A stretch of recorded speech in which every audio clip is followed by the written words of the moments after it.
Thank you for tuning in to this podcast hosted by the Rosa Luxemburg Southern Africa office. Today, we are speaking to the renowned Indian post growth researcher, activist, and scholar Ashish Kothari. I am joined by Charles Simane, who is a project manager at the Cooperative and Policy Alternatives Center, COPAC. Before we begin, a quick background on Ashish Kothari. Ashish has been working on post-growthism for over 5 decades. He is a co-founder of Kalpavriksh, an NGO, and he is also a co-founder and coordinator of Vikalp Sangam. Vikalp Sangam, the English translation for that is Alternatives Confluence, and it works on post-growthism, post-growth alternatives. Ashish Kothari has also been on the board of Greenpeace International. From 2016 to 2019, Ashish was coordinator of the academic activist co-produced Knowledge for Environmental Justice, ACKnowl-EJ project, and currently is involved with the Transformatory Green Futures project. Both international multi-partner processes. Ashish Kothari has authored and co-authored many books and articles on post-growthism, as well as India's environment, birds, and biodiversity, including Churning the Earth, The Making of Global India with Asim Shrivastava, Birds in Our Lives, Alternative Futures, India Unshackled with KJ Joy, Pluriverse, a post-development dictionary, for which he is a co-editor, and which we're going to come back to this as well. And he is also an artist and a poet, and some of his poetry can be found on ashishkothari.in. Thank you, Roland. To kick off this podcast, we are going to ask Ashish to talk to us a bit, about 5 minutes or so, about post-growthism and pluriverse. What is post-growthism, and what is the pluriverse that you envision within this post-growth world? Thanks, Charles. Thanks, Roland, and thanks to Rosa Luxemburg for this opportunity.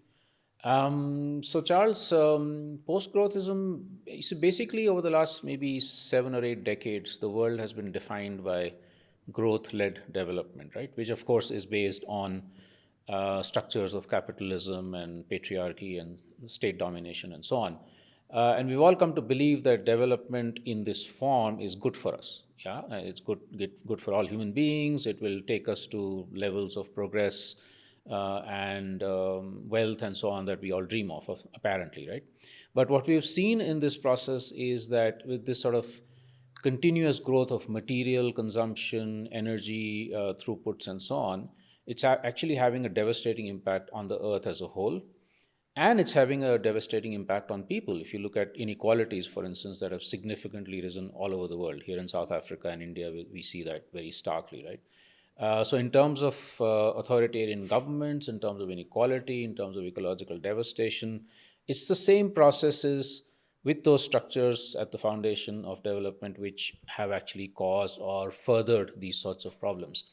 And so what post-growth approaches or post-development approaches say is that we can achieve human well-being without causing these problems, without trashing the earth on which we're all dependent, and without creating these sorts of deprivations and inequalities and conflicts and so on.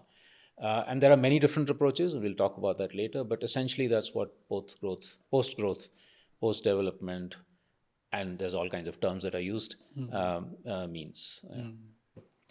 In a world, Ashish, where capitalism is constantly pushing for uniformism of everything, uniformism in what we wear, the so-called global breakfast, uniformism in how we dress, why is it important to promote epistemic pluralism or polyepistemologies, different ways of being, of loving, of building, of commoning, and so on? Well, for me, I think one of the most important reasons is that's what's interesting. Imagine if all we could eat all over the world was McDonald's burgers, right? So, or we all had wearing the same clothes and speaking the same language. It's such a boring world, right? But it's more important also in the sense that if you look at ecology, the nature works with diversity. The resilience of nature in the face of attacks, for instance, is because of diversity. Yeah. Traditional agroecology, agricultural practices work with diversity. They know that if there's a less rainfall in one year or too much rainfall in another year, they have a diversity of crops which can actually bear the brunt of any such events, right? Plus, the diversity feeds different or is able to meet different demands. There are cultural demands from agriculture. There are, of course, food needs. There are nutritional needs, and a diversity is able to manage that. Same thing with in nature. The same thing in agroecology with the traditional techniques, and the same with human survival in many senses, right? So, without this diversity, we would be much less resilient. We would not have things to learn from each other because we'd all be doing exactly the same thing. So, both in terms of making a world or sustaining a world that's interesting, fun, enjoyable, and because of it's much more resilient, it's much more regenerative, this diversity, this pluriversalism is absolutely important. And what has happened through the colonial period and even happens now with so-called development is the homogenization, is the erasure of this diversity of languages, of cuisines, of biodiversity, of ways of being, ways of knowing, of knowledge systems. Modern science and technology has dominated us for so long over the last 500 years or 300 years because of certain notion of Western modernity. But we know that with medicine, with agriculture, with everything, with relating sustainably with the earth, multiple knowledge systems are absolutely important. In India alone, for instance, we have at least 8 different health systems. It's not just allopathy, we have multiple systems. And only now people are realizing that we need all of those to be able to heal ourselves or to even prevent ill health, right? It can't be only allopathy that actually does that. Ashish, what are some of the struggles that you have dedicated your life to with regards to this ontology, and why is it so key and so important? Well, in high school, so I started some of my activism back in high school, which seems like a few generations back. At that time, I was growing up in New Delhi, and in New Delhi, we were seeing increasing, pollution, congestion, traffic, and the destruction of what is one of India's most, probably one of the world's largest urban forests. We call it the Delhi Ridge Forest. And we used to go and enjoy ourselves there in nature, right? Bird watching and things like that. So we said instead of just enjoying nature and worrying about what's happening to the environment in New Delhi, we should do something. So we actually did a few demonstrations. We, did advocacy with the government, saying this forest has to be protected for the health of Delhi's citizens and for the wildlife that it contains. And over a year, I think maybe in those days children were listened to more. I don't know, but for some reason, actually, the government listened and they declared it protected. But at that time, we then realized that there were similar struggles happening all across the country. And they were not just, they were in fact well beyond trying to protect, say, an urban forest or trees and tigers, right? It was about survival. It was about sustaining the livelihood. So we had anti-mining struggles. We had struggles against big hydroelectricity projects. We had struggles against commercial trawling in our oceans by traditional fishing communities. When we learned about this, we had the big struggle, sort of iconic struggle by women in the Himalaya to protect their forests, because for them those forests were most important for their material, physical survival, but also cultural. Right? They consider the trees their brothers. So we decided we'll go and visit many of these movements and understand what is happening. And since then, I've actually been involved with supporting those struggles, understanding them, trying to figure out what's the narratives that are emerging from them in terms of challenging development and, like I said, the various structures underlying development. But at the same time, then beginning to understand that they were also articulating their alternatives. They were saying if we are opposing mining, for us, livelihoods is something else. If we're opposing the chemicalization of agriculture and genetically modified organisms, for us, agroecology means this, which could be sustaining a traditional way of life, but also maybe adding some new elements, so innovating for the current context. So these are some of the sorts of struggles and movements I've been involved with. I mean, and you didn't mention fighting for Dalit rights, which is something that in your family across generations has been an important struggle. And you write in Radical Wellbeing Alternatives to Development that in this world today, it is easy and sometimes understandable to be pessimistic. And I'm sure that you know that many people feel that way. How do you provide positivity in that kind of context? So I think there's two things that actually sustain me and many of my colleagues in this movement, despite all the bad news. Um, Maybe three things. One, which is very tiny, is that I try and avoid reading the morning newspaper or seeing the morning news, because that's mostly very depressing. The media seems to want to only cover scandals and murder and so on. But that's a small one. But the most important one is that I think being involved with these grassroots movements in India and elsewhere in the world, when there are people who, in the most adverse of situations, can sustain their own hope, can laugh, can host us in their homes even if they have not enough to eat, right? Um, can be talking about a future which is more ideal in the midst of being killed or imprisoned or evicted and forcibly be displaced and all that. Then what right do I have, who's privileged in many senses, to actually lose hope? That's one thing. But the second is nature.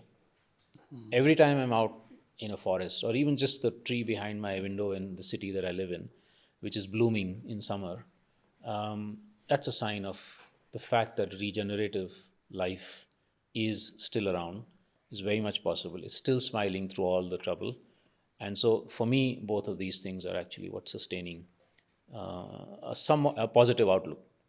In the last 15 years also, I've kind of shifted, not away from, but adding to the support for struggles and resistance movements, to looking at systemic radical alternatives much more on the ground, especially all over the world. And I'm finding like thousands of places where people are actually doing the most amazing work to meet their needs and their aspirations without, like I said, trashing the earth and without creating inequality. So if those exist, to me, a positive outlook is not so difficult if one is involved with them and understanding them and trying some of those out for ourselves. I mean, and so you are looking at some of the subaltern alternatives that are coming up, but at the same time, people keep asking questions as well about the role of the state, because the state has to play a very important role. And in Africa, for example, from the late 80s, we noticed a vertiginous drop in investment in basic services. And this was a lot due to structural adjustment pushed by the World Bank, the IMF, and so on. And this was also at the same time followed by enclosures, privatization, obviously because the World Bank complained that governments were trying to do too much to support green revolution projects, to support small farmers, education, and so on, provide basic free water, etc. And all of those they considered really was overreach, and that government had to hand over to the private sector and let them get on with it. And Vandana Shiva talks about the special projects of modern Western patriarchy, because sometimes a lot of this really is pushed by people who are not really working in the best interests of the majority. And some of the examples that you gave really is what is keeping the world alive, what we call the environmentalism of the poor. And you also mentioned during our talk the other day the role of women who do a lot of work, but which is not recognized and which is not paid. So all this is taking from women really for free. And Ariel Saleh, for example, has theorized embodied materialist feminisms, exploring sex-gendered roots of capitalist patriarchal cultures. And so, given the kind of inequalities that these policies create and continue to create, is this losing streak against capitalism going to continue? Don't you feel that those who keep taking are winning? Yes and no. I mean, I think as at the moment, if you look at the current moment in time, it seems like authoritarian capitalist forces, and in some senses also the resurgence of patriarchy, is defeating all of us, right? But I think if you look at the undercurrents of what people are doing in terms of resistance and creating constructive alternatives, these are somewhat hidden under the surface of the trouble and the gloom and doom that we see, but they are bubbling up. And I think if I was to give an analogy from the past, your country and mine both suffered from colonial conquest. Yours longer than ours, but both come kind of similar. And yours was probably much worse in terms of apartheid and so on. But if you look at, and half the world or more than half the world was colonized for 500 years. But in the late 19th and early 20th century, there was a sort of a upswell which went global, from very local to global, which actually sent most colonial countries packing, going home, right? Just go back. That doesn't mean neocolonialism isn't there. We have, of course, many forms of it. But that form of it, of course, it took longer here in South Africa. But for a lot of the world, it was actually in a very short span that this transformation happened.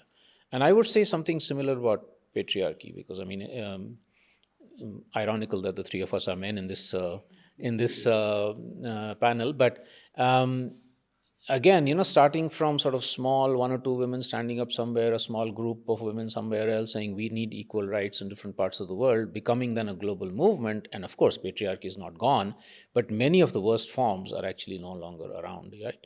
So in that sense, I think if we look at the ecological movements or the social rights, human rights, ecological livelihood rights movements all over the world today, they're looking small compared to the macro forces, but that's the bubbling up that's happening right now. And I think the climate crisis, which is perhaps for the first time in human history that we think of ourselves explicitly as one planet, right, and one living planet in that sense, because of what's happening with the climate crisis and also the biodiversity crisis, gives us the opportunity to create much greater alliances amongst these grassroots movements, and extending that beyond, of course, climate to then looking at social justice issues, rights issues, living with the earth issues, all of that put together. And this opportunity to me provides the optimism that we can defeat capitalist, statist, patriarchal, racist forces. It's happening in many parts of the world. We need to figure out how to bring them together, and we can talk about that later. Just a quick additional thing. I think people often ask me saying that, you keep talking about grassroots movements, which are people doing their own things, right, which is important. But then what about the state? Do we need a state? And for me, and looking at movements like many of the movements for autonomy and self-determination, indigenous movements, the Zapatista, the Kurdish Rojava, many others, they're arguing for not having a centralized state at all. And to me, and in a sense, that's actually probably also what Gandhi and Marx were saying, the ultimate goal would be a stateless society where we are able to self-govern. That doesn't mean individualism. It means self-govern in collectives and then coordinating with each other across larger landscapes. So what Öcalan, the Kurdish intellectual activist leader, calls democratic confederalism. So that's the ultimate goal. But in the meanwhile, we are living in nation states. And so how does one make the state accountable?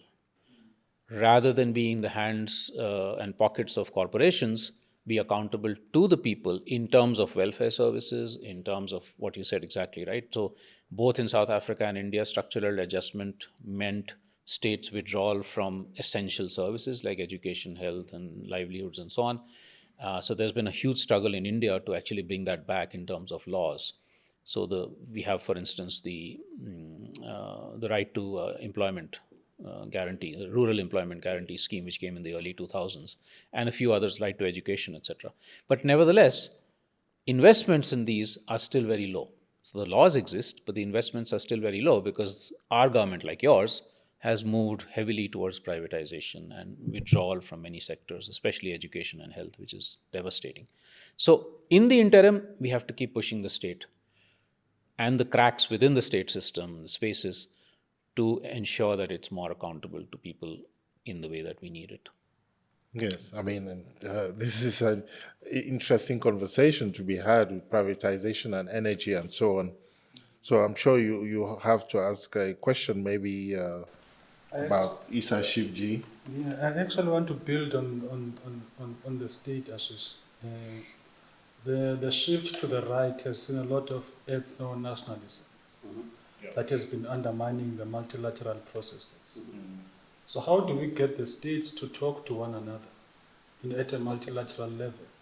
Because the challenges we face, be it the climate crisis, there is no individual state that can, solve the problem. It has to be a product of multilateral processes which have differentiated responsibilities, basically.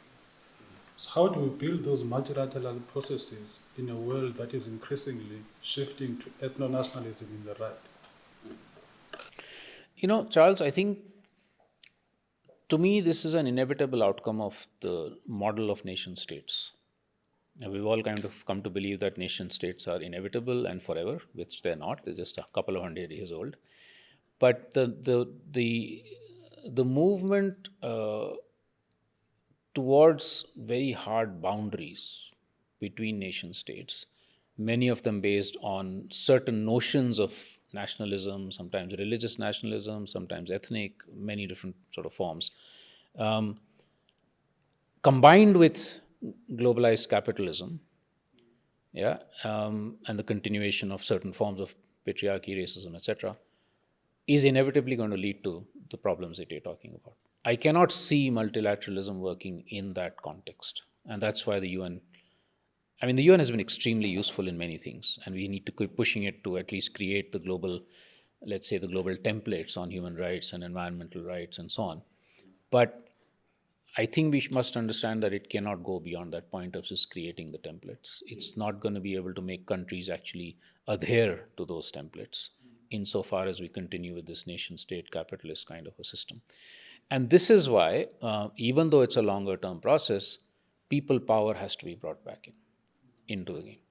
And we need to create right from the local, whether it's the sort of Adivasi movement in central India or the Dalit movement in India or the indigenous self-determination movements in Latin America or Canada or Australia or Africa or whatever these movements are, from that very local level to create platforms and alliances which go wider and wider and wider all the way to the globe, to actually think of maybe a people's assembly at a global level, going beyond the United Nations, not nation states, but a people's assembly. And that's not just a small reform of the UN I'm talking about. I'm talking about actually a very different structural process which emerges from the ground, continues to be accountable to the ground. Now, if you look at the Zapatista and the Kurdish, how is it that they actually have stateless, very large territories which are stateless and yet are able to do it? What they do is every small commune, settlement, municipality is autonomous. It's taking its own decisions, but then it's connecting to the next one and the next one and the next one across landscapes in ways that they're making sure that none of these settlements is undermining any of the others, right? Which is supposed to also be the responsibility of the nation state, but that's not what it's doing. So they're able to do that through confederalism or alliances or what Gandhi called oceanic circles, like you drop a stone in water then creates these ripples, right? So the different people have used different words. And if we can build on that from the very local to the global, and I'm saying local, global in a geographic context, not in a conceptual context, because conceptually local is as global and global is as local as whatever, right? But geographic. Then I think we're able to, maybe over the next 2, 3, 4 generations, create a very different process by which global problems like climate or war, which today the nation states can't deal with, would be dealt with. But yeah, it's a slow process, and there's no easy shortcuts there. No. And at the same time, I keep wanting to come back to the question I asked earlier. Can Satyagraha really lead us to the kind of upheavals or change that we see? Because sometimes they say that power concedes nothing without a demand. And maybe some people would think now that power concedes nothing without violent demand. What do you think about that? Well, I'm not sure that violence per se has created the kinds of fundamental systemic transformations that we want anywhere in the world. So let me take first the Gandhian view and then also look at what's happening, let's say, in the Kurdish movement or the Zapatista, which do, well, Zapatista have not used violence for a long time, but the Kurdish movement still does. So the Gandhian view would be that, look, if one is to use violence to achieve one's goals, one is not fundamentally transforming human nature itself. Okay. And if the fundamental problems we're talking about is also part of our nature, that part of our nature which is competitive, hostile, aggressive, hate-filled, etc., let's assume that half of us are like that. I mean, half of our nature is like that. Yes. Then that's what's getting amplified when one uses violence against an enemy. Right. Even if it's for, of course, if it's for good purpose, but nevertheless. Whereas if one uses dialogue, non-violent tactics, and non-violent tactics are not tactics of the cowardly. In fact, Gandhi is has said very clearly, which is ignored usually, is that I would much prefer violence to be used than to be cowardly. Okay. And so if in self-defense, one has to use violence rather than running away, that's better than so-called non-violence, right? And that I'll relate that to the Kurdish movement then in a minute. If one takes that view, that the ethics of what one does, the values with which one does something are as important as what you do, the means are as important as the ends, then I don't think there's place for proactive violence in order to achieve one's goals. Where I think there could be a place, and this is what we're learning from the Kurdish movement, is that in self-defense, if I'm protecting my territory and my cultural identity and so on, which the Kurdish have been attacked for many generations now, by all the nation states they're in, the Iraqi, the Irani state, Turkish and Syria. Then in order to protect themselves from getting completely wiped off the planet, the face of the earth, they have an army. They have a women's army, they have a mixed army. But they explicitly say this is only for self-defense. We will not proactively attack any civilian, whatever, or in any case, we're not going to go out of our territory and attack something. But if they've entered into ours, then of course we will defend ourselves. And to me, I actually wrote a imaginary piece, a dialogue between Gandhi and Öcalan. So Gandhi visits Öcalan in his solitary confinement off the coast of Turkey, and they talk about violence and non-violence. I can send that to you. But that's where actually I kind of dig a little deeper into what they have said, where there is some disagreement, but there's also a fundamental agreement about the need for non-violence as a fundamental ethic, even as we might use violence in the interim for a defensive purpose. So this is how I would look at it. We have enemies that are not going to budge otherwise, but people power needs to make it happen. Yesterday I saw this brilliant film by Janet Solomon it's called Blue Burning, right? On oil and gas exploration off South Africa's coasts. And at least the one case where they have succeeded was a very non-violent movement against the most powerful corporation in the world, one of the most powerful corporations, Shell, despite all its violence and all of that. So I think we have enough examples to show that it's possible. So it's really about a values thing.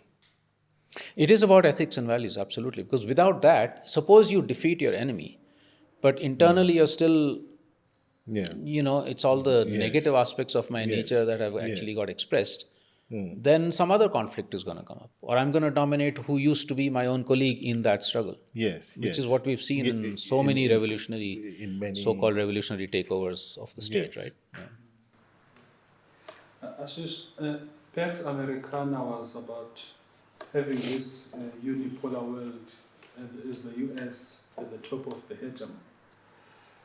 There have been discussions, especially among youth in Africa, that, well, what we need is a multipolar world. And China is being posited as being a sign of that multipolarity. But we have seen the problems that that can cause. For example, China destroying massive parts of the Congo in search for transition minerals. So what is your take on multipolarity, basically? Well, I'm going to go back to the earlier thing I said about nation states. If we think of multipolarity in terms of which of today's nation states is likely to be supportive of our goals, and because Russia is no longer, then maybe China could be, then I think we're barking up the wrong tree. And your example of China and Congo is something one can talk about across the world. China is today a big imperial power, right? And it's a big imperial racist power in many forms. The Chinese think of themselves as being superior to everybody else all over the world, right? It's a different form of imperialism from the US. The US's imperialism is more like, okay, we'll help you to develop, but if for some reason you don't give us what you want, we might bomb you.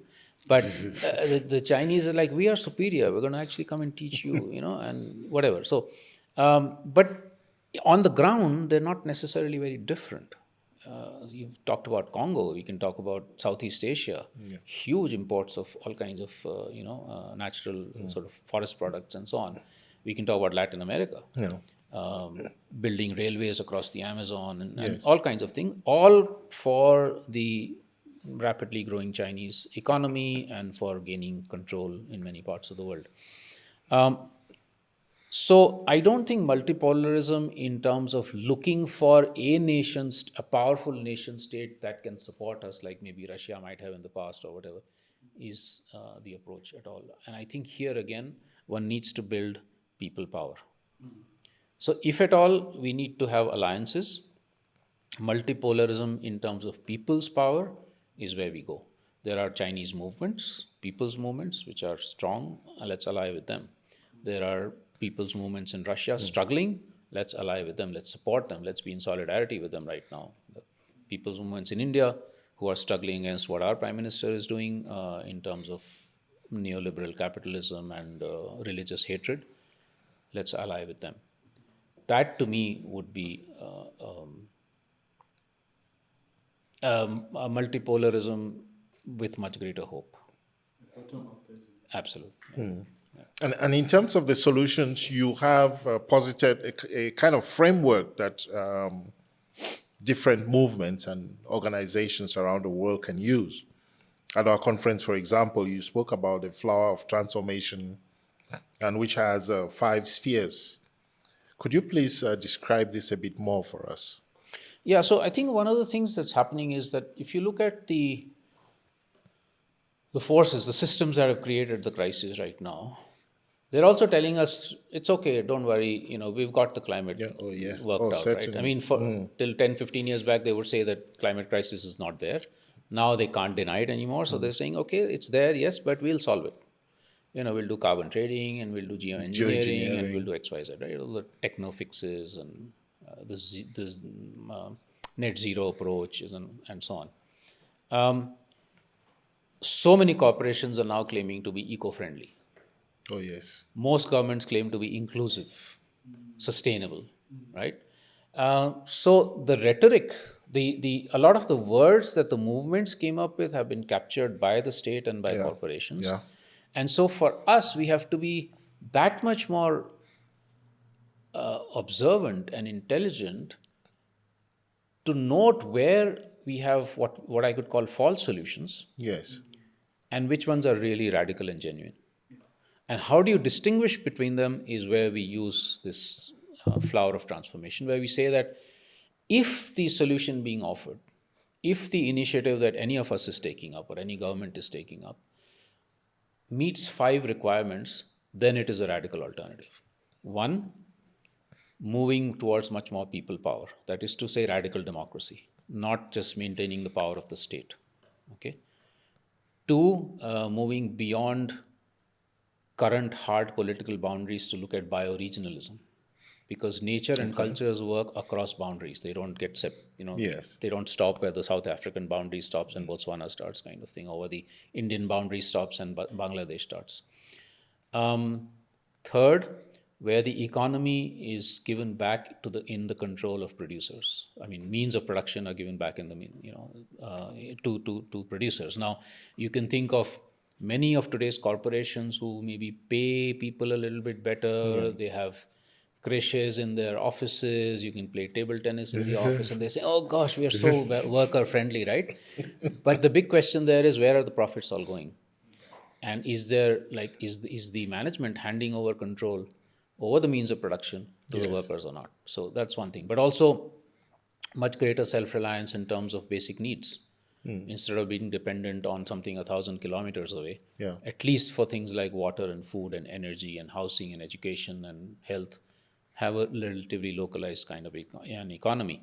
Understanding the and recognizing and respecting the enormous contribution of women and elders in house care or other kinds of things which actually bolster up the economy, which is totally, completely unrecognized right now. So that's the second thing, the economic transformations, the political transformations, economic transformations. The third is social justice. So whether it's the fight for respect for all genders and sexualities, or it's against casteism in India, or so many of the others, like even ability and disability. We tend to think of certain people as being disabled, and so all of these struggles for social justice and equality would be a third sphere. The fourth sphere is retaining, sustaining, reviving our cultural and knowledge diversity. We spoke earlier about the pluriverse, right? So without this diversity, there's no way that we're going to find sustained radical solutions. And the fourth is reintegrating ourselves within the earth, within nature. Again, over the last couple of 100 years, a certain form of Western modernity has kind of made us believe that we're outside of nature. We say humans and nature. We don't say humans and the rest of nature. Or we think of ourselves as a pyramid with people on top, human beings on top, and all the species below. So how do we bring back the notion of us being within nature and all species having an equal right to the earth, not just human beings? So whether it's rights of nature, but then going beyond that, not just a legalistic sense of rights of nature, but much more fundamental in terms of respect, mutuality, kinship, understanding the spiritual connections between us and the rest of nature, etc. So these are the five sort of spheres or petals of the flower of transformation, and they intersect. They are intersecting. And just to give you a quick example from southern India, where 5,000 Dalit women farmers have achieved food security and food sovereignty.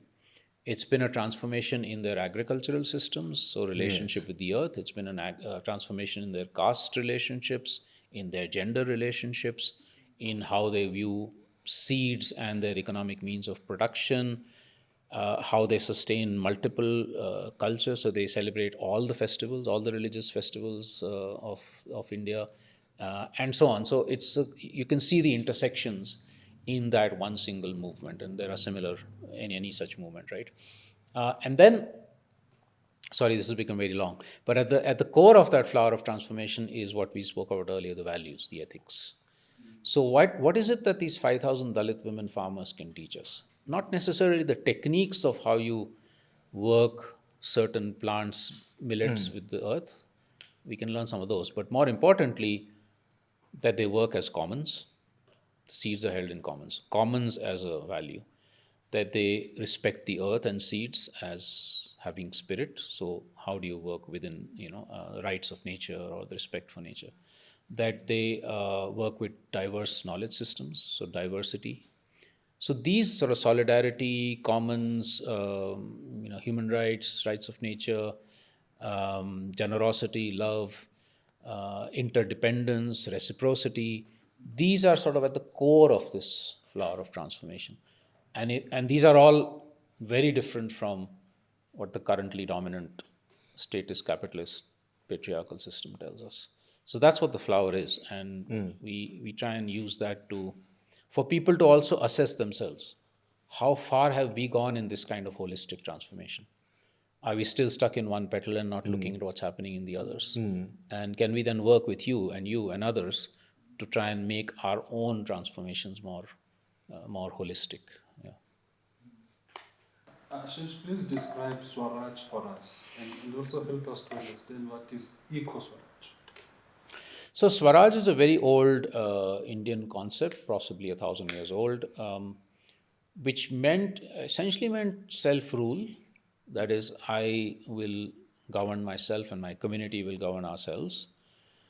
When Gandhi brought it back in the context of the independence movement in India against British colonialism, he said it's of course about throwing out the British from here and India being able to self-rule, but he said much more importantly, if India becomes another centralized nation-state power, with power being held in New Delhi, and if we don't work on the tensions between, say, the Hindus and the Muslims, which were very high at that point in time, and we don't work on against untouchability and so on, then that Swaraj has no meaning. That self-rule has no meaning whatsoever, which means we have to transform internally also as a community and internally me as a person. So the notion of Swaraj is a very deep form of democracy, one can call it, which is to say freedom, self-determination, self-rule, but with responsibility towards you and you, which means I can't be doing anything that I want if it undermines your Swaraj, your self-rule, your happiness, your well-being, right? What we have done, and this of course then means that one also has to integrate the political, the material, and the spiritual.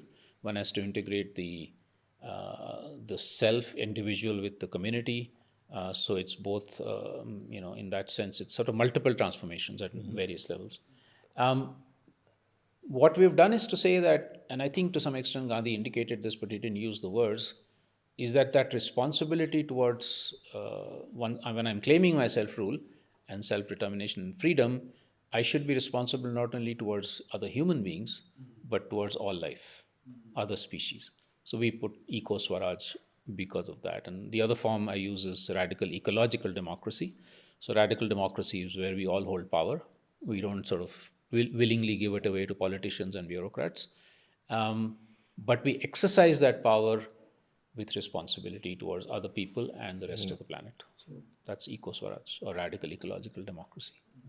And you're talking about this happening at different levels, happening within the self, but also happening between the self and the community, the self and the political entity, and even beyond that, looking at the spiritual as well. And in Pluriversal Post-Development Dictionary, you give many examples of this, what I would call different types of eco-Swaraj. Could you please talk to us about some that you found really interesting, working with some of the editors who worked with you on this project? Maybe I could just mention Ariel Saleh, Arturo Escobar, Federico de Maria, and Alberto Acosta. Yeah. So I have the book here with me, so just to show. So actually, this might be also of interest that when we began working on this project, it was basically Alberto, Federico, and we met at a degrowth conference. And we said, well, there isn't a compendium of, I was talking about Swaraj, Yes. Alberto was talking about Buen Vivir, and Yes. Federico about degrowth. And we said, well, there's so many more, so let's put together a compendium. We started with about 20 or 25 terms, and then as we kind of got going, we realized that there's many, many more. And then we brought in Arturo Escobar and Ariel. Ariel brought in a lot of the ecofeminist literature. Arturo had his own, many different connections and terms. So eventually grew to about 100, at which point we said we have to stop. Can't keep going, it'll never come out. So when we were doing this, and I was actually beginning to read the entries that came in, I was astounded by what's available there, right? Both in terms of practice and concept. And of course, the two merge with each other. So I'd heard of Buen Vivir, but I had not heard of Sumak Kause, for instance, coming from some parts of Latin America, or Senti Pensar, which was brilliant because Sentipensar is thinking from the heart and feeling from the mind. Now, think about it, right? Thinking from the heart. Yes, it's the opposite of what we normally say. Feeling from the mind. Yes. So, I mean, you should look at the entry in the book. So, things like that. Or what we also trying to do from places which actually where one doesn't hear these things. So, indigenous peoples from China, right? Or from Kyosai from Japan. Yes. Or I can't even pronounce it, Minobativism from the indigenous peoples of North America, the notion of country from Australian aborigines. We think of country as South Africa and India, but their notion of country is with the earth. It's the earth that's actually us. So these were some from the ancient sort of indigenous peoples or ancient community traditions, but then there were also a lot of new ones. So like I said, Ariel brought in ecofeminism. We realized that ecofeminism looks different in different parts of the world. Yes. So we have marine ecofeminisms, we have Latin American ecofeminisms, then Federico was bringing in from Europe, so social and solidarity economy, Yes. a sort of non-capitalist economy forms within Europe, degrowth, of course, eco-socialism. So from within the industrialized, to some extent already destroyed countries, I don't use the word developed countries, I say destroyed countries, there were also these counter trends. So we brought those in. Then we had this big question of what about religions? Because most people in the world still hold on to some religion or the other, right? Yes. And we've been, as social activists, we've been kind of neglecting that whole Yeah. arena, which is why it's captured by the right wing. Yeah. So what about that? So what we tried finding people within each of the major religions who were reinterpreting the religion from a radical perspective, like Christian theology, liberation theology in Latin America, socially engaged Buddhism, things like that, and saying this is where actually religion reconnects to its spiritual roots, which are not about domination and hierarchy and dogma, and challenge the dogma and hierarchy that has come within the religions, and then support movements.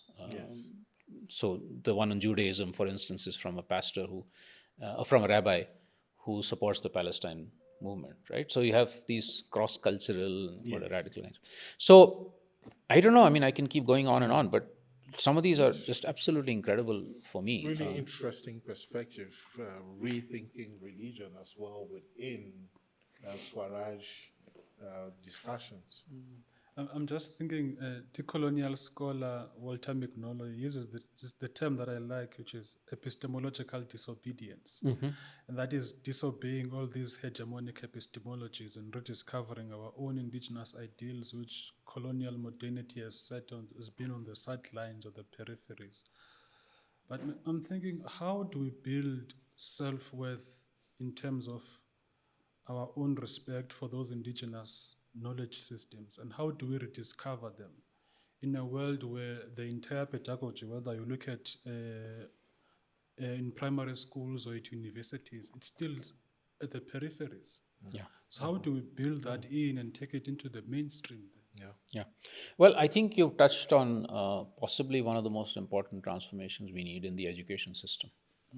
Because that is where our young people, they're no longer learning in communities, except for a few so-called remote parts of the world, but they're learning in formal schools. And mostly these are state set up or increasingly privatized schools. And the education system is designed in such a way to wean them away from their ecological and cultural roots and make them fit for the modern economy, right?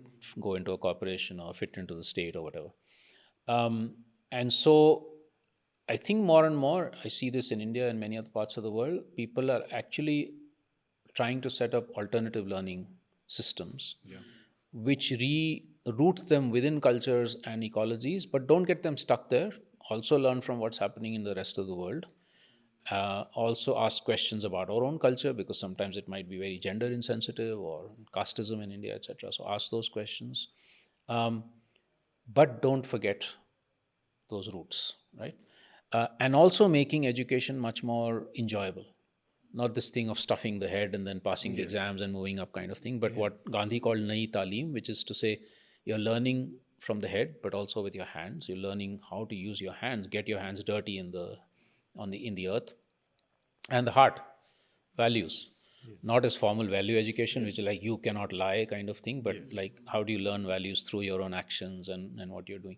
So if wherever that's happening, people are actually reasserting the pride in their own knowledge systems and their cultures and their food systems and their languages, right? I was a few years back in the Sapara indigenous nation in Ecuador in the Amazon, and they are transforming their school to bring back the language which had almost gone extinct because of colonialism. So they're bringing that back. They're reconnecting their young people to the spiritual aspects of the earth.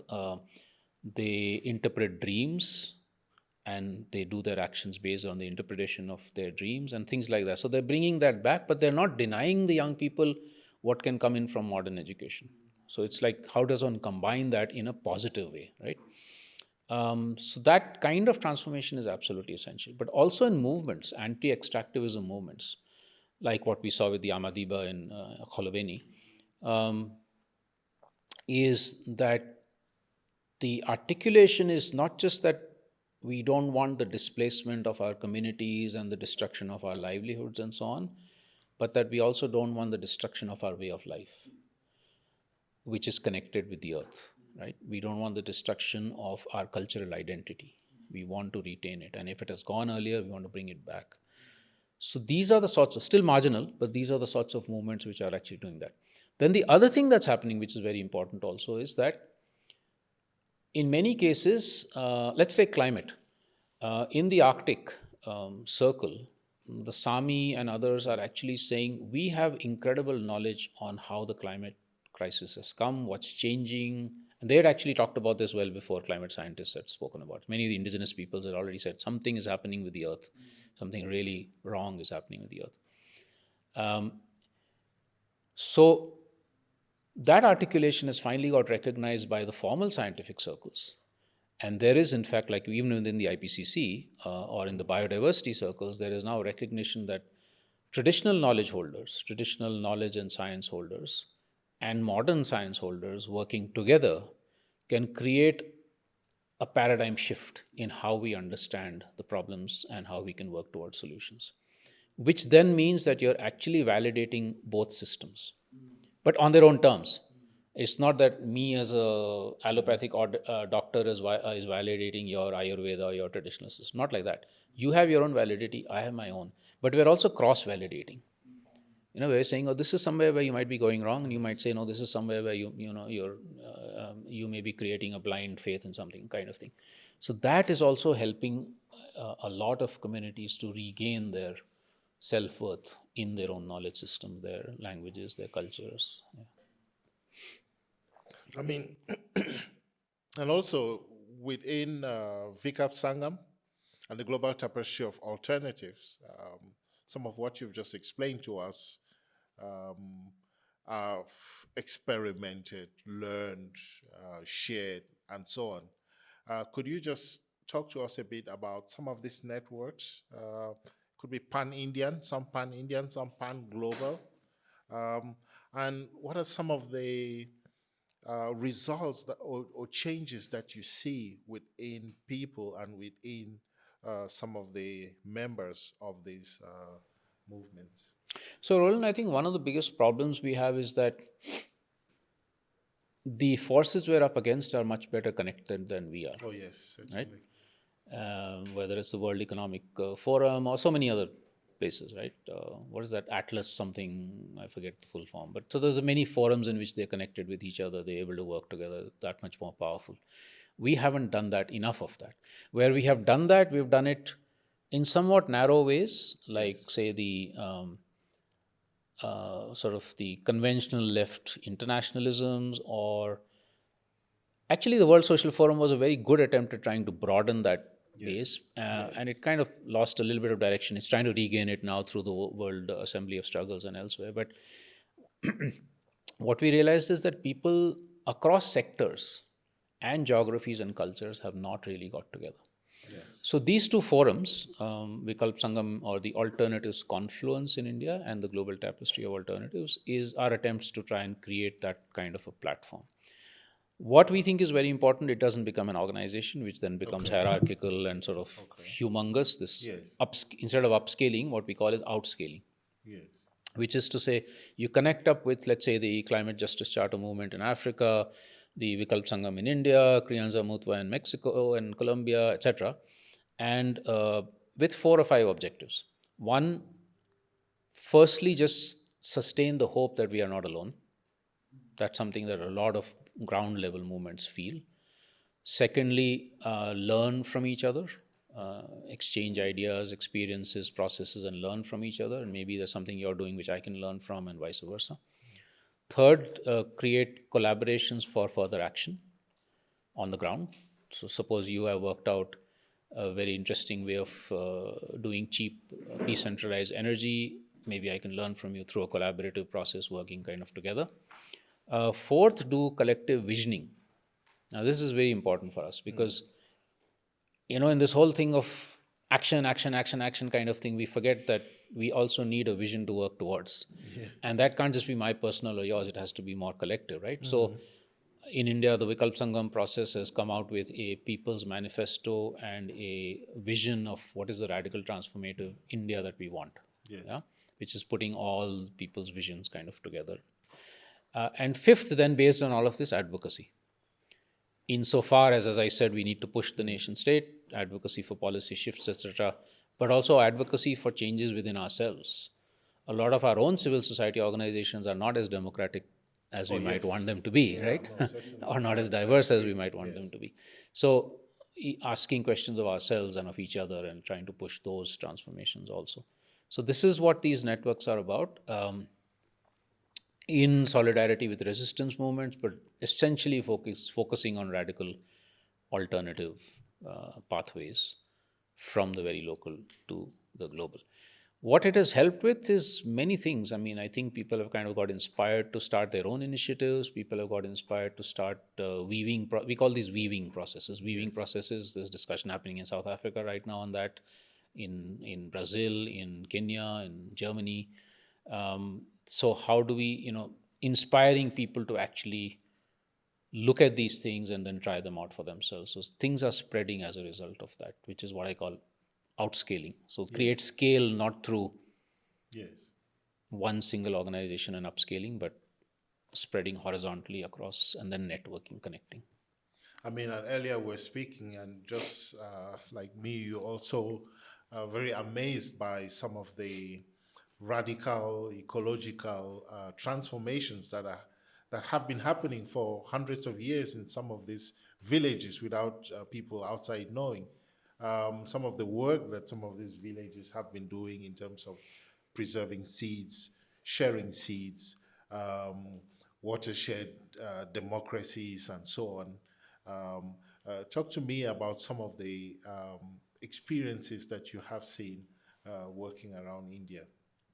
Well, I mentioned already the 5,000 Dalit women farmers, and why to me that's been very inspiring is because they are in the worst possible, the most marginalized possible situation as Dalits, the so-called outcasts of Hindu society, but also as women in a patriarchal society and as very small farmers.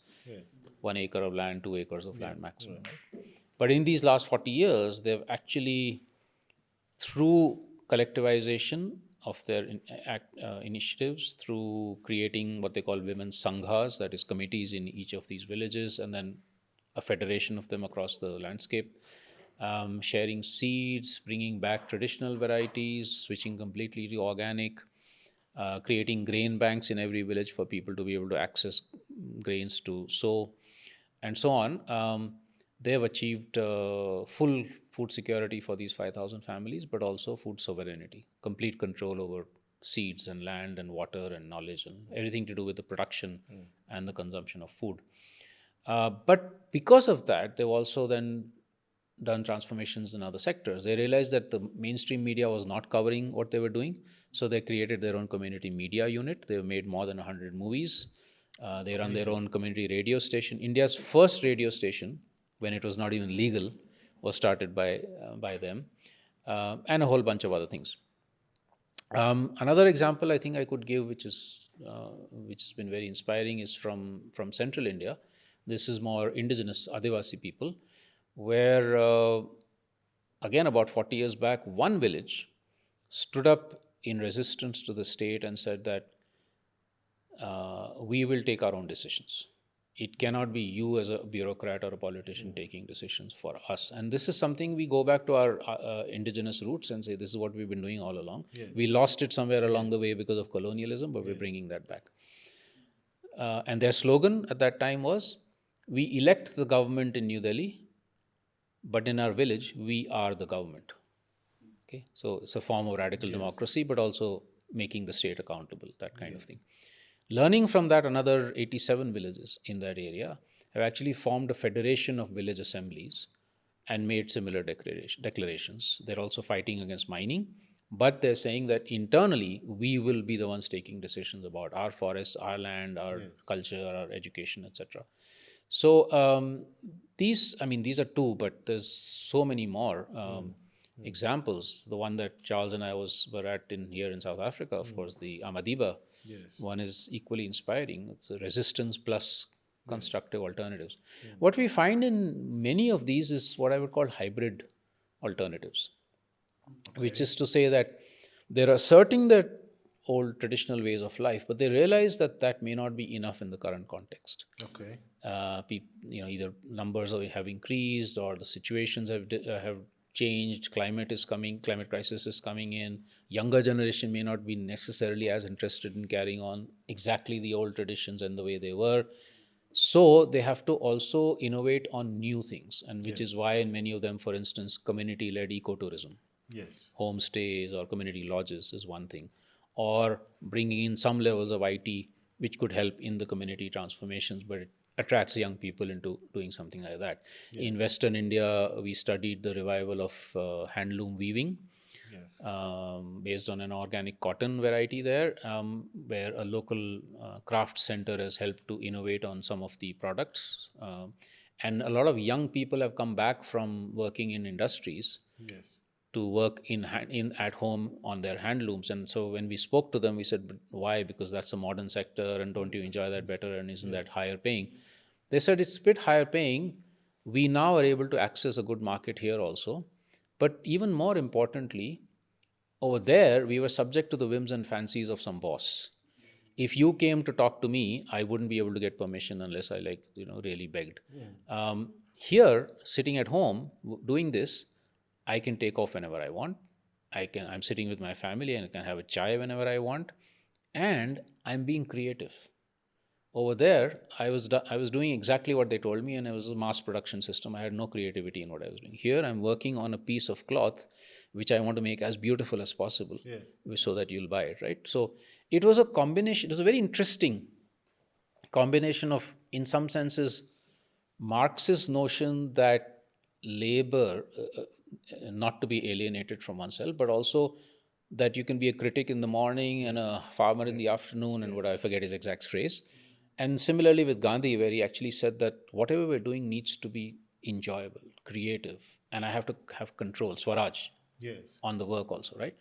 So we're seeing these sorts of hybrid systems in which these transformations are possible. And I think the younger generation is also getting very attracted in that. And in Europe, I've seen young people running non-profit cafes where they make sure that it's, say, immigrants who are actually getting employment, right? So it's a business, but with a social purpose, not just making profits and becoming rich kind of thing. So there's so much of this happening. So.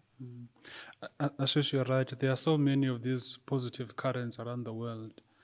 In the context of the worsening climate crisis, how do we scale these positive currents? I'm afraid I don't have any very good news there. If it is true, as scientists are telling us, that we only have 10 years left to, or maybe even less, to not reach the tipping point if we have not already reached it, I don't think these transformations will happen in 10 years. They are slower. They are about deep rooting the transformations and not just bringing them from above. Policies from above can help, and that's why we keep pushing that space also. So for instance, a policy which supports agroecology, can support what the Dalit women farmers in India have done to make it go faster and, I mean, sort of spread faster.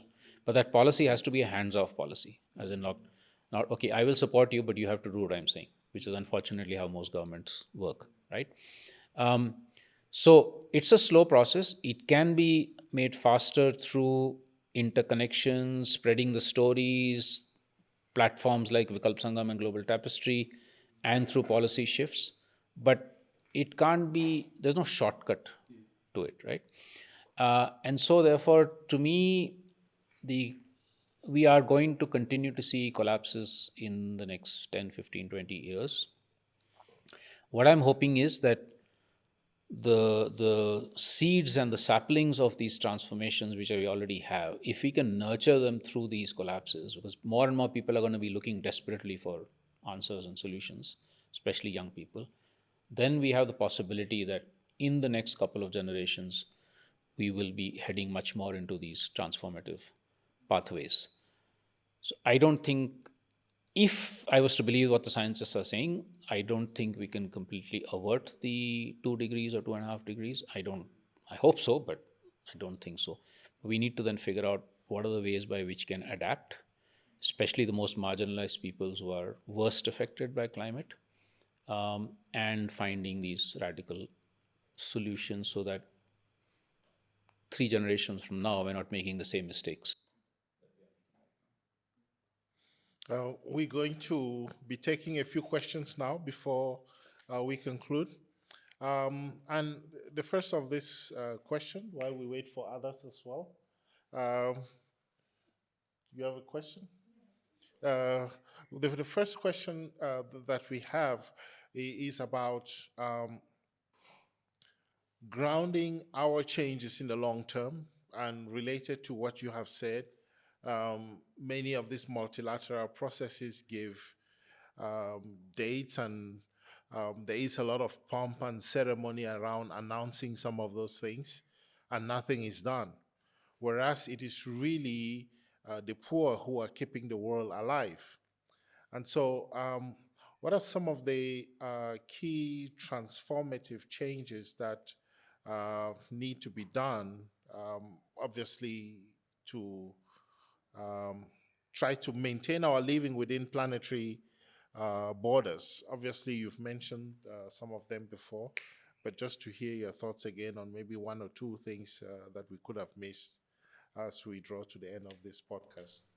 So I think I've already mentioned a lot on the sort of ground level transformations that people are doing, and learning from each other, we could definitely spread these and innovate on them as is happening. One arena that I haven't really mentioned is because we spoke about these grassroots things, and then we spoke about nation states, but then there's a whole bunch of administrative, managerial levels in the middle, right? So actually, a lot of people are also trying to work, let's say, at the municipal levels, at local governments, because those are possibly, they're closer to us, they're more like, hopefully more amenable to being accountable. So radical municipalism or feminist municipalism, for instance, is also a big movement in some parts of the world, where if you take Barcelona as an example, where you manage to elect a relatively more progressive party or group in power, and as a woman mayor, Ada Colau has been doing some very interesting things in the midst of course, facing all kinds of stiff resistance from the powers that be.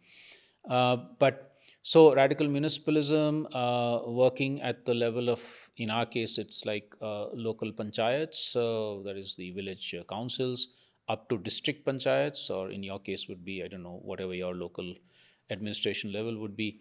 So working at that level is another thing where we can actually push, even with climate. If you look at the US, the worst climate offender, some of the local municipalities, or in fact some of the states also, are way more progressive. So they are actually giving targets that are much more progressive than what the US as a whole has done. So I think working in those interstices in the state, especially the local ones, is a level that I forgot to mention earlier, and I think I would talk about that. I think the most powerful transformative thing is storytelling. And I love doing it. So actually, people being able to tell their own stories of transformation.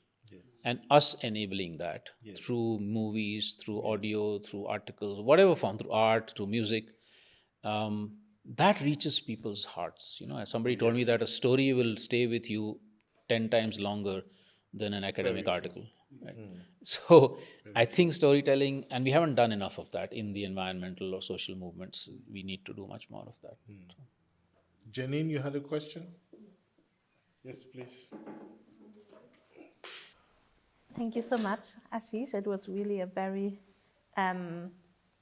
very relevant talk, and I've learned a lot. I would like to know more about the People's Assembly you mentioned as a more suitable institution than the current UN system. Because I think, as a socialist, it sounds like the perfect idea, right?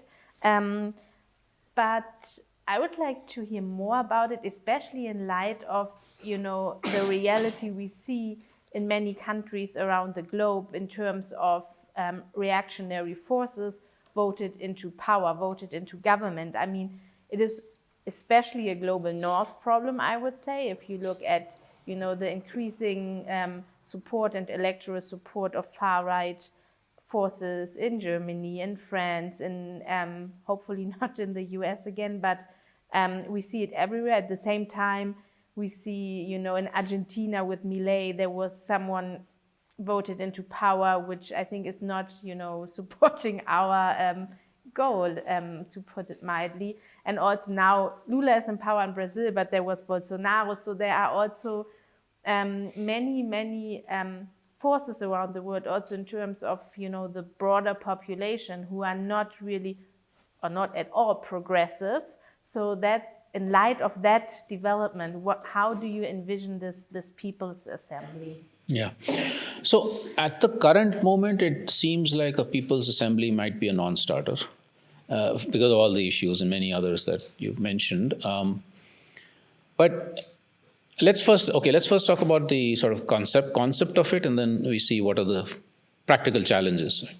So in terms of concept, this is not my concept. This is what I've learned from a number of other people, and especially I think one of the most important activist intellectuals of the world, relatively neglected, Abdullah Öcalan of the Kurdish movement, been in solitary confinement for the last 25 years in a Turkish jail. He writes extensively about this, where he says that from that local unit of democracy, or what I think he calls democratic modernity, he defines modernity very differently from maybe some of us, to the landscape where they connect with each other, as I was mentioning earlier, where there are delegations from each municipality or each council or each village into those larger levels of decision making across larger landscapes, all the way to the globe, is where you actually have delegated responsibilities, right? So the Kurdish people, or maybe different sections of the Kurdish people, would delegate somebody to that larger scale who, from their delegation to a global People's Assembly. Similarly, let's say the different Adivasis of India or the Dalits of India would be actually delegating that. And I'll get into the issue of the fact that even internally, of course, there's a lot of divisiveness amongst these, but let's think of it conceptually like this. The big question that arises there, how do you make sure that those delegations don't control power, like our elected representatives do, right? And again, the Kurdish movement and the Zapatistas are very interesting there in how they have devised ways of accountability. Firstly, these people get rotated frequently. So you're not necessarily going to have the same delegate over 10 years or 15 years. Secondly, every time they come back, there is a re-education process within the community where the values of accountability, transparency, equality, responsibility, etc., are sort of restated. And there's other, right to recall and things like that, which of course is also there in many other countries. So through these mechanisms, they're trying to ensure that the delegated institutions or delegates at those larger institutions don't centralize power to themselves. Yeah. So we'll have to figure out those systems all the way from the ground to the globe. Obviously, practically nobody's tried it so far, so we don't know. It's an idea whether it succeeds or not. Now, the challenges are many. Challenges of capacity. If you rotate every 3 years, let's say, will the new person have the capacity to be a accountable, responsible delegate or not, etc. So those are there, which is why there has to be a constant process of, and again, the Kurdish movement is very interesting. Every person in the Kurdish community is going through frequent, what they call education processes.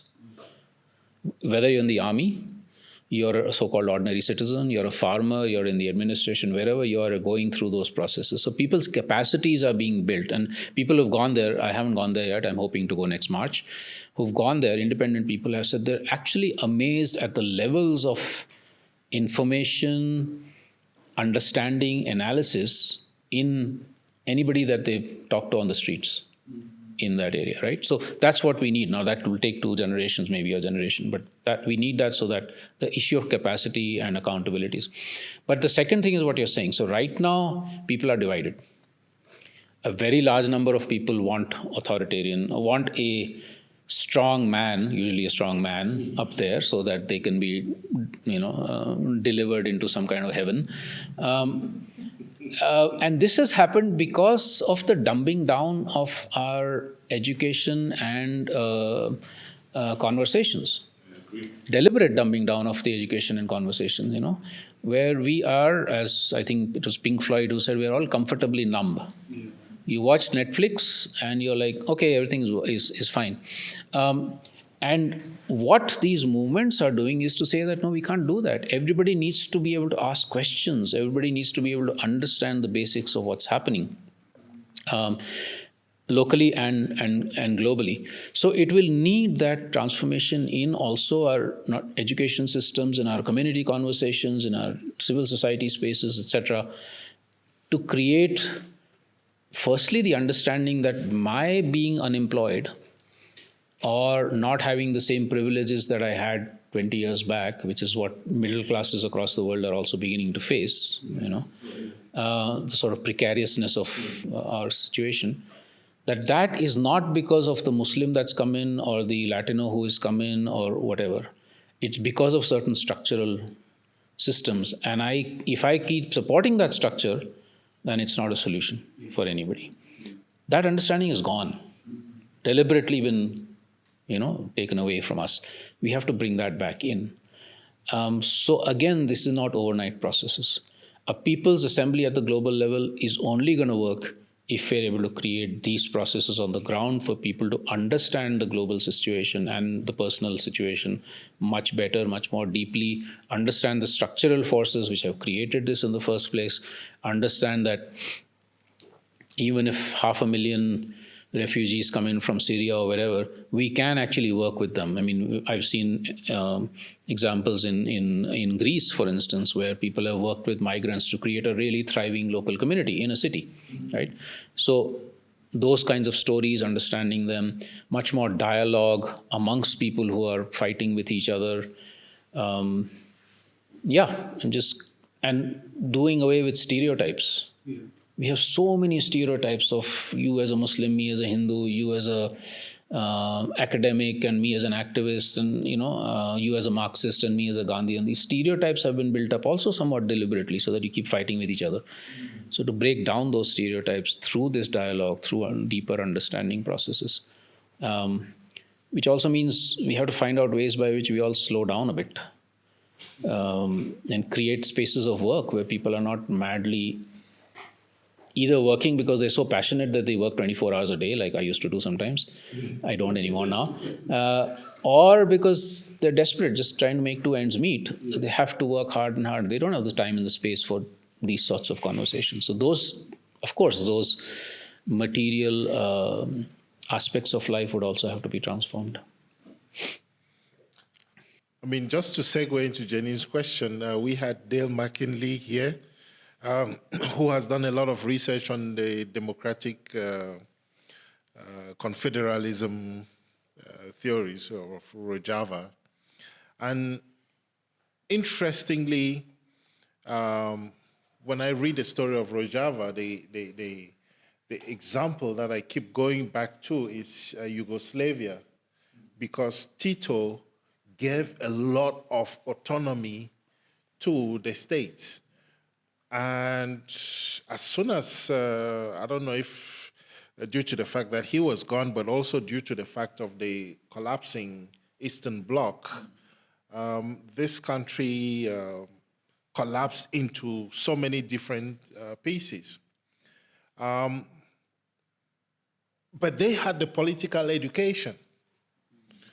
So sometimes it seems as if political education is not enough to sustain that kind of critical thinking where we see that my Swaraj is linked to yours and we should work together against the forces of oppression that are coming from somewhere else and not from you or me. And I think this is also kind of a failure of some of our ideologies, right? So I don't understand the Yugoslavia situation so well, but if one is coming in with a ideology that gets interpreted somewhat narrowly as being, and the political education one is getting doesn't have the ethics of living with each other, or it doesn't have the ethics of living within the earth or with the earth, then at some point it's going to reach its limit. And we will then have the sort of fragmentation that you spoke about. So in that sense, it has to be a holistic, the political message in that sense has to encompass the ecological, the ethical, the social, the spiritual, the cultural. And if it doesn't do that, then it's not fully transformative, which could be one reason why this sort of thing happens. Were you going to follow up on your question, Janine? Or? Okay, and then there is also Ibrahima who who has been organizing this series with me, who wants you to talk a bit about the role of culture in promoting ecological transformation and socio-ecological healing. Yeah, hi Ibrahima. And again, I think culture is possibly one of the more neglected aspects of social, of those of us who come from certain traditions of social transformation, right? In movements on the ground, let's go back to those Dalit women farmers, right? Or to the Amadiba Crisis Committee. Their narratives seamlessly combine the economic material with the cultural spiritual. Yeah. And that's why they're so powerful. And that's why they're able to reach the hearts of at least those who are there kind of within their own systems, communities talking to. So the argument that we don't want seismic surveys in the oceans of South Africa, not only because it will disturb the biodiversity and our livelihoods, but also because our ancestors live there, is a powerful cultural idea. It can be dismissed by the people who are rationalists and all of that, but to a lot of us, and to a lot of people who are actually listening, this is a very powerful thing. It's as powerful as saying you can't destroy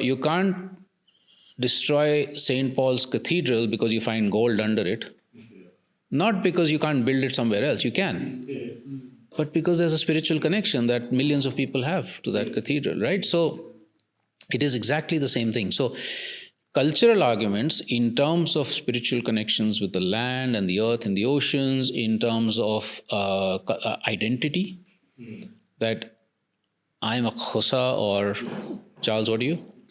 Ithimpu, or I'm a XYZ, which doesn't mean I disrespect what you are. But for me, my cultural identity is important. And if you're going to bring in a development project or a displacement kind of thing, which is going to destroy my cultural identity, I don't accept that. Yeah. So many ways, food systems, or things like saying, okay, you say that, okay, you're going to move us from this land and give us land somewhere else. But this is the land where we know 500 different species of plants from where we can get our nutrition, which are related to us spiritually, which we used to call our ancestors, etc. You move us somewhere else, we don't know that space. How do we actually then thrive there? We might survive, but how do we thrive there? So that's where I think culture becomes a very, very crucial part of our articulations.